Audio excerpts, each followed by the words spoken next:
ஹரஹர சங்கர ஜெய் ஜெய் சங்கர. ஒரு சமயம் மெட்ராஸ் சமஸ்கிருத கல்லூரியில் பெரியவா முகாமிட்டு இருந்தார். அந்த சமயத்தில் தினமும் வீதி உலா வருவார். பக்தர்களோட அழைப்பை ஏற்றுண்டு அவளோட வீடுகளுக்கு போவார். அவளோட பூர்ண கும்ப மரியாதைகளை ஏற்றுண்டு ஆசீர்வாதம் பண்ணிட்டு வருவார். அந்த மாதிரி ஒரு நாள் நுங்கம்பாக்கத்தில் வீதி உலா வந்துட்டு இருந்தார். பலர் தங்கள் இல்லத்துக்கும் எழுந்தருளணும்னு வேண்டுவதையும் பெரியவா அவர்கள் இல்லங்களுக்கு போகிறதையும் பெரியவாளோடையே நடந்து வந்துட்டு இருந்த ஒரு குட்டி பையன் பார்த்துட்டே வந்தான். அவனுக்கு 10 வயசு தான் இருக்கும்.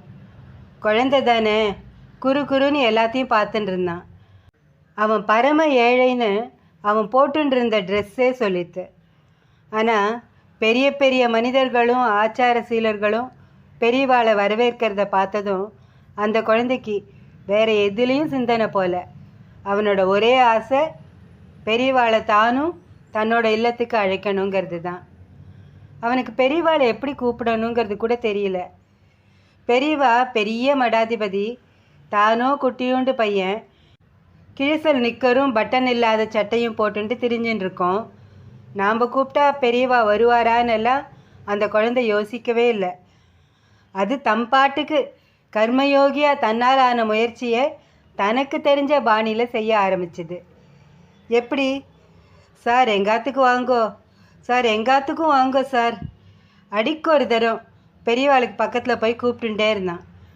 பெரியவாளோட கூட நடந்துட்டு இருந்தவாள்லாம் அவனை பெரியவாளுக்கு தெரியாமல் விரட்டின்ண்டே இருந்தா. டேய் போடா அந்தண்ட. ஆனால் அந்த பையன் கேட்க மாட்டான்.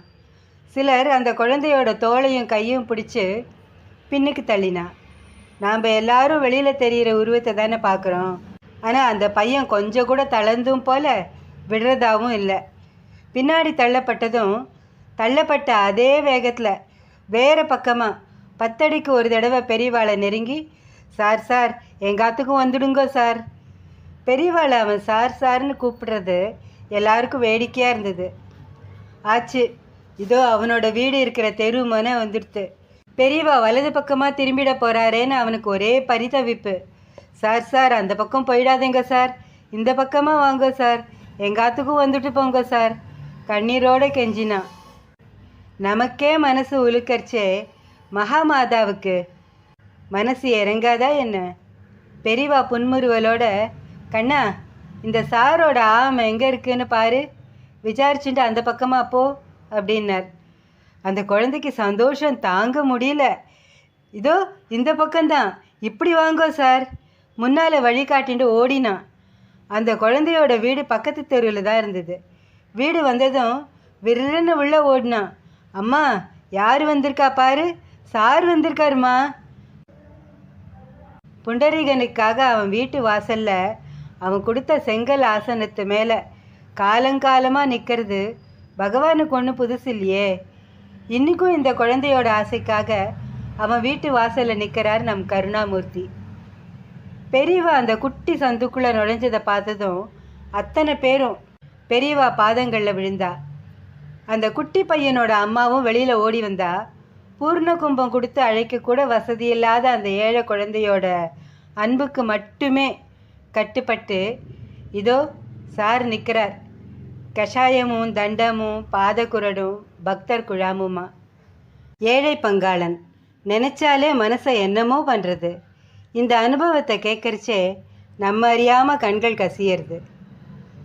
அந்த குழந்தைக்கு அந்த சின்ன வயசுலையும் பெரியவாளோட நடக்கிற கோஷ்டியோட தானும் போகணுன்ற ஒரு எண்ணம், தன்னோட வீட்டுக்கும் பெரியவாளை அழைச்சிட்டு போகணுன்ற ஒரு ஆசை, இதெல்லாம் அவனோட முன்னோர்கள் ஸ்ரீமடத்திடமோ பூர்வ ஆச்சாரியர்களிடமோ இல்லை பகவான்கிட்டேயோ வச்ச அன்பால் தான் நிகழ்ந்திருக்கு.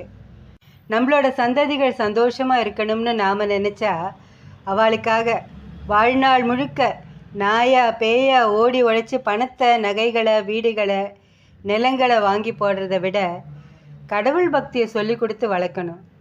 நம்ம சனாதன தர்மத்தோட பெருமையை, மகான்களோட சரித்திரங்களை எல்லாம் அவளுக்கு சாப்பாட்டோடு ஊட்டி விட்டால் போகிறோம். இது ஒவ்வொரு பெற்றோரும் செய்ய வேண்டிய ஒரு கடமை. பக்தியை வளர்க்கணும் குழந்தைகள்கிட்ட. ஹரஹர சங்கர ஜெய் ஜெய் சங்கர, காஞ்சி சங்கர, காமகோட்டி சங்கர.